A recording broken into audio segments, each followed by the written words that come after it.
Chers collègues, bonjour. Vous me demandez souvent comment je fais pour écrire mes applications, dans quel langage je travaille et avec quel environnement. Alors, plutôt que de vous énumérer tout cela, je vous invite à me suivre dans une petite aventure de codage qui consistera à écrire une application qui calcule l'IMC et l'interprète. Donc vous pouvez très bien faire les manips en même temps que moi si vous le souhaitez. C'est tout à fait accessible à toute personne, y compris des personnes qui n'auraient jamais codé de leur vie. Donc pour répondre rapidement, toutes mes applications sont écrites dans deux langages.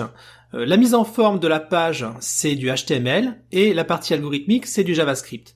Donc en fait, mes applications, que ce soit Technoglob 3D, GenieGen 2 ou autre, ce sont des pages web interactives, rien de plus, donc des pages HTML. Donc pour écrire une page HTML, il faut un éditeur de texte. C'est-à-dire un logiciel, un bloc-notes, si vous voulez, un peu comme le bloc-notes de Windows, un logiciel qui permet de taper du texte, comme ici, taper du texte.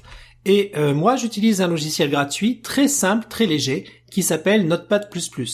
Alors, je sais qu'il existe des environnements plus professionnels, comme Visual Studio, mais je suis attaché à ce vieil éditeur de texte que j'utilise depuis très très longtemps, et qui a l'avantage d'être présent dans beaucoup d'établissements.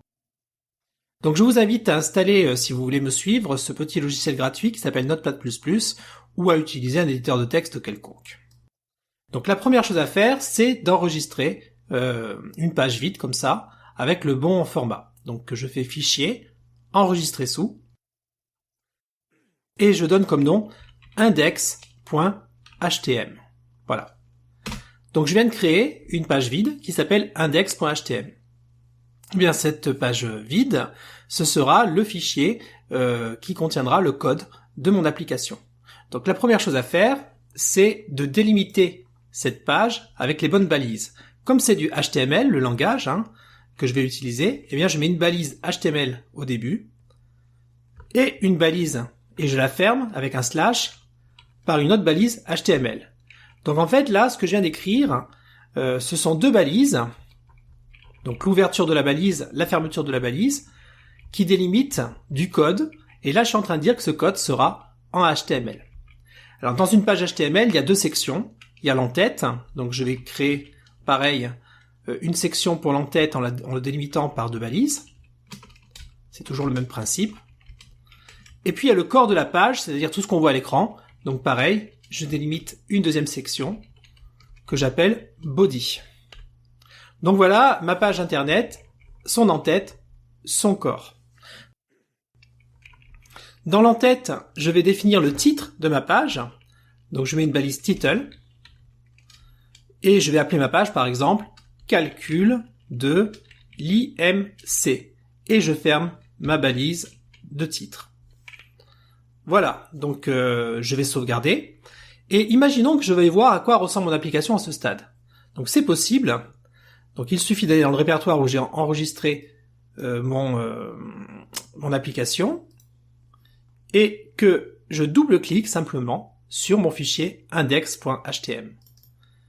Et voilà à quoi ressemble mon application dans un navigateur. Une page blanche qui a pour titre « Calcul de l'IMC ».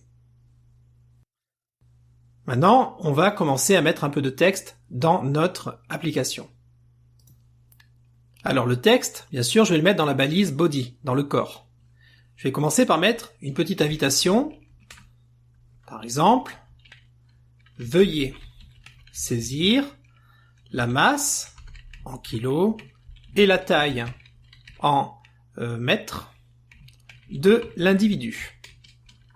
Voilà, donc tout ça, je le mets dans une balise P comme paragraphe, que j'ouvre ici et vous voyez que je ferme ici. Donc vous avez compris le principe. Le HTML, c'est un langage de mise en forme du texte et de tous les éléments multimédia qui sont dans ma page. Et ça marche par un système de balises qu'on ouvre et qu'on ferme. Donc début du paragraphe, fin du paragraphe. Si je veux voir ce que ça donne, je rafraîchis ma page. Ah, j'ai oublié de sauvegarder. Donc je sauvegarde, bien sûr. Je rafraîchis ma page et vous voyez, j'ai un texte d'invitation, une invite. Veuillez saisir la masse en kilos et la taille de l'individu. Alors maintenant, je vais créer deux nouveaux paragraphes avec le premier masse, voilà, et le deuxième la taille. Donc à ce stade, j'ai une ligne pour saisir la masse, une ligne pour saisir la taille. Il va falloir que je mette des champs de saisie pour que l'utilisateur puisse saisir des valeurs. Donc un champ de saisie, c'est une balise qui s'appelle input. On va dire que c'est une balise de type nombre, donc type number. Je vais lui donner un identifiant, par exemple je vais l'appeler input mass, pour me rappeler que c'est l'input dans lequel je saisis la masse, et une valeur par défaut, par exemple, on va dire, 90 kg par défaut. Voilà. Donc si je sauvegarde et que je teste tout de suite, voilà, vous voyez, j'ai un champ dans lequel je peux rentrer des valeurs numériques uniquement. Donc ce champ, c'est mon input qui est ici de type nombre. Je vais faire pareil pour la taille, donc je vais copier cette ligne, ce sera plus simple. Et pour la taille, je vais faire la même chose. Input type nombre, je vais l'appeler input taille. Et par défaut, je vais mettre 1 mètre, par exemple, 1,70 m. Voilà. Donc, à ce stade, vous voyez, j'ai deux champs de saisie dans lesquels je peux rentrer la masse et la taille. À présent, je vais rajouter un bouton ici. Je vais rajouter un bouton. Et lorsqu'on appuiera sur ce bouton, on aura le calcul de l'IMC et l'interprétation de l'IMC. Donc pour ajouter un bouton, c'est simple. C'est une balise qui s'appelle button. Et je vais mettre cliquer ici pour calculer l'IMC. Voilà. Donc je viens de rajouter un bouton. Et vous voyez, j'ai un magnifique bouton sur lequel je peux cliquer pour calculer l'IMC. Bon, alors pour aller plus loin maintenant, il va falloir que je calcule l'IMC. Il va falloir que je le calcule, et puis en fonction de sa valeur, il faudra que j'affiche si l'individu est en surpoids ou obèse, etc. Et pour ça, il va falloir que je fasse un petit peu d'algorithmique. Et ça, je peux pas le faire en HTML. En HTML, il n'y a pas de if, il n'y a pas de condition, il n'y a pas de boucle, il n'y a pas de structure possible pour faire de l'algorithmique. Donc pour ça, je vais rajouter une troisième section en JavaScript, donc un autre langage qui s'appelle le JavaScript, et pour cela, je délimite ma section par une balise script. Donc dans cette balise script, je vais mettre mon code en JavaScript, qui est un autre langage que le HTML. Donc ce que je vais faire, c'est créer une fonction calcul de l'IMC.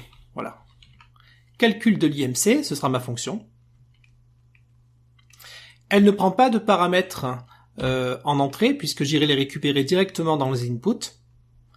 Et pour délimiter mon code en JavaScript, je vais utiliser une accolade. Alors, rentrons dans le vif du sujet. Je vais créer une variable avec le mot-clé let. Donc avec le mot-clé let, je crée une variable qui va s'appeler IMC. Et l'IMC, c'est égal à la masse divisé par la taille fois la taille. Très bien. Mais il faut que je récupère la masse et la taille avant. Donc ce que je vais faire avant, je vais récupérer la masse. Donc la masse, qu'est-ce que c'est ? Tout simplement la valeur du champ input mass. Donc input mass.value, ça veut dire que masse, la variable masse est égale à la valeur du champ input mass. Et pareil pour la taille, la taille c'est la valeur du champ input taille. Voilà, mon IMC est calculé. Mais maintenant il faut que je l'affiche cet IMC. Alors comment faire ? Alors pour afficher l'IMC, ce qu'on va faire, c'est qu'on va créer une petite section avec le mot-clé div. Et cette section, je vais l'appeler par exemple div résultat. Voilà. Donc je viens de créer une sorte de paragraphe. J'aurais pu mettre un P d'ailleurs. Pourquoi je mets un div ? Je vais embrouiller tout le monde. Je vais créer un paragraphe que je vais appeler résultat. Voilà. Donc ce paragraphe, je l'ai appelé résultat. Et dans ce paragraphe, je vais afficher le résultat de mon calcul et de mon interprétation. Alors je pourrais d'ailleurs créer un paragraphe pour les résultats et un paragraphe séparé, un autre paragraphe pour l'interprétation. Ce que je vais faire tout de suite, ce sera plus simple pour vous, pour que vous suiviez. Donc qu'est-ce que je vais faire ? Eh bien, je vais mettre le résultat de mon calcul dans résultat. Donc, ça veut dire quoi? Eh bien que l'intérieur de mon paragraphe, donc ça s'écrit comme ça, résultat.innerHTML, hein, ça veut dire l'intérieur de inner, ça veut dire l'intérieur de mon paragraphe résultat, il sera égal à l'IMC. Et c'est tout. Donc là, si je lance, il se passe rien quand je clique sur le bouton. C'est normal. J'ai un bouton, mais je dis pas à quoi il sert. Alors rassurez-vous, c'est très simple. Pour dire que ce bouton, il se passe quelque chose quand on clique dessus, je rajoute onClick. Donc ça veut dire que quand on clique sur le bouton, eh bien on lance la fonction calcul de l'IMC. Voilà, c'est tout. OnClick, donc quand je clique sur ce bouton, ça lance calcul de l'IMC. Et maintenant, si je teste, au miracle, j'ai ma valeur d'IMC. Bon, c'est pas très joli, on est d'accord? Donc ce qu'on va faire, déjà, c'est qu'on va l'arrondir. Donc pour arrondir mon IMC, j'utilise une fonction mathématique qui s'appelle round et qui va arrondir au plus proche mon IMC. Donc, je relance, et voilà mon IMC arrondi au plus proche. Je peux peut-être lui rajouter une unité, ce sera plus joli. Donc plutôt que de mettre juste l'IMC, je vais mettre l'IMC plus ce texte-là, kilogramme par mètre carré. Voilà. Donc là, j'aurai un IMC avec son unité, kilogramme par mètre carré. Je peux aussi, de la même façon, rajouter un peu de texte. L'IMC calculé est égal à suivi de tout ça. Et là, si je clique, vous voyez, l'IMC calculé est égal à 31 kg par mètre carré. Bon, l'interprétation maintenant. On va se limiter à 2 cas. On va commencer si jamais l'IMC est supérieur à 30. Alors, si l'IMC est plus grand que 30, on va afficher un petit texte. Donc, vous avez compris le principe. L'intérieur de mon paragraphe qui s'appelle interprétation sera égal à, d'après l'OMS, l'individu souffre d'obésité. Donc je teste.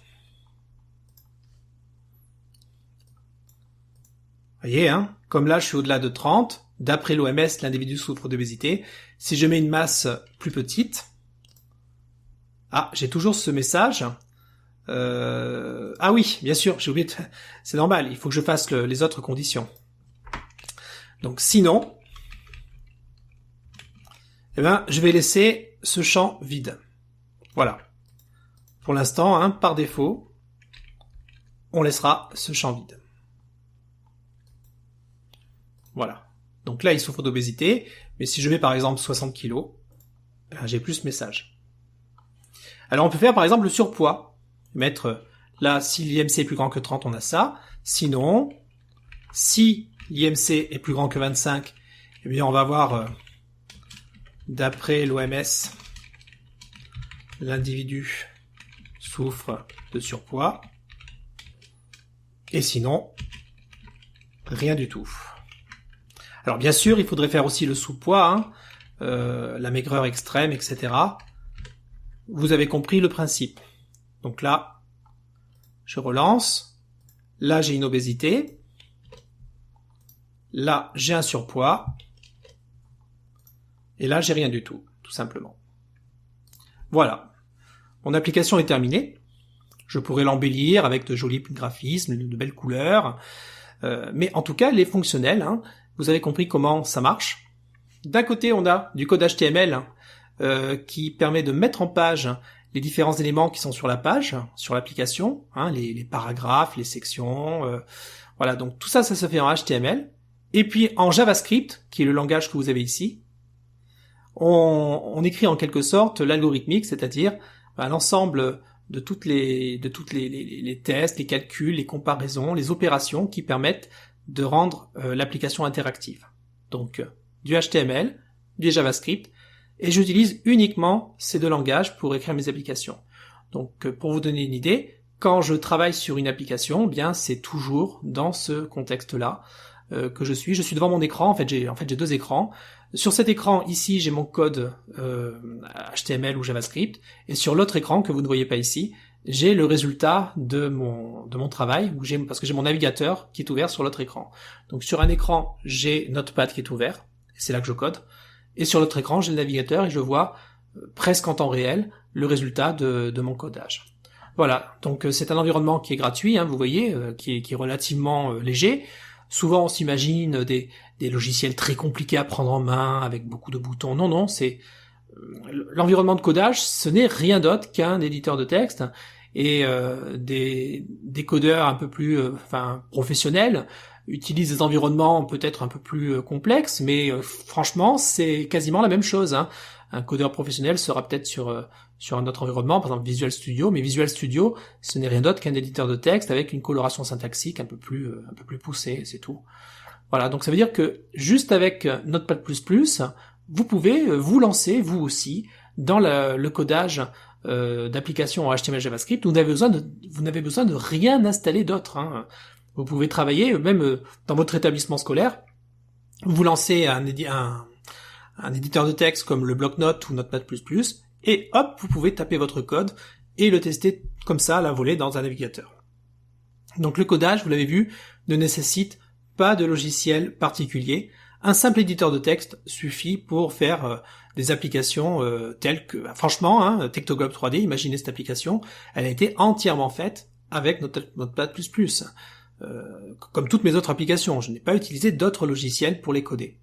Voilà, j'espère que ça aura satisfait votre curiosité, peut-être ça vous aura donné envie de vous initier au codage, parce que le codage c'est quelque chose de formidable, c'est quelque chose qui stimule la créativité, il y a un plaisir réel à voir sa créature prendre vie, à voir son code, lorsqu'on l'exécute pour la première fois, fonctionner à l'écran, c'est quelque chose de magique. Je regrette qu'il y ait si peu de collègues de SVT qui se lancent dans le codage, c'est tellement gratifiant, ça permet de réaliser tellement d'outils sur mesure qui répondent à nos besoins immédiats en classe. Et finalement, j'entends beaucoup de collègues réticents à s'y mettre pour de mauvaises raisons. C'est accessible le codage. Franchement, j'ai eu l'occasion d'animer des clubs informatiques, que ce soit dans mon établissement ou ailleurs, avec des élèves et même avec des adultes. Et à chaque fois, ceux qui venaient au club étaient surpris qu'au bout de 2-3 séances, ils étaient capables d'écrire des applications assez conséquentes, voire des jeux complets avec vraiment tous les éléments d'un jeu, en partant justement de code comme ça sur un bloc-notes. Souvent, on se crée des barrières par rapport au codage, on se monte des barrières et elles sont pas forcément légitimes ces barrières. Voilà, donc n'hésitez pas à vous lancer. Il existe des tas et des tas et des tas de tutoriels sur YouTube pour se lancer dans le codage en JavaScript. Ça pourrait être une belle expérience. Voilà. Bon que dire d'autre? Je crois qu'on a fait le tour de la question. Dans tous les cas, je vous remercie pour votre attention et il y aura peut-être d'autres petites vidéos comme ça, je ne sais pas. Je ne sais pas si ça vous intéresse. Faites-le moi savoir dans les commentaires, si vous voulez d'autres vidéos tutoriels sur comment coder en JavaScript ou si vous voulez que je vous dévoile les arcanes peut-être de certaines applications. N'hésitez pas à le faire savoir dans les commentaires de la vidéo et peut-être je ferai d'autres vidéos de ce style.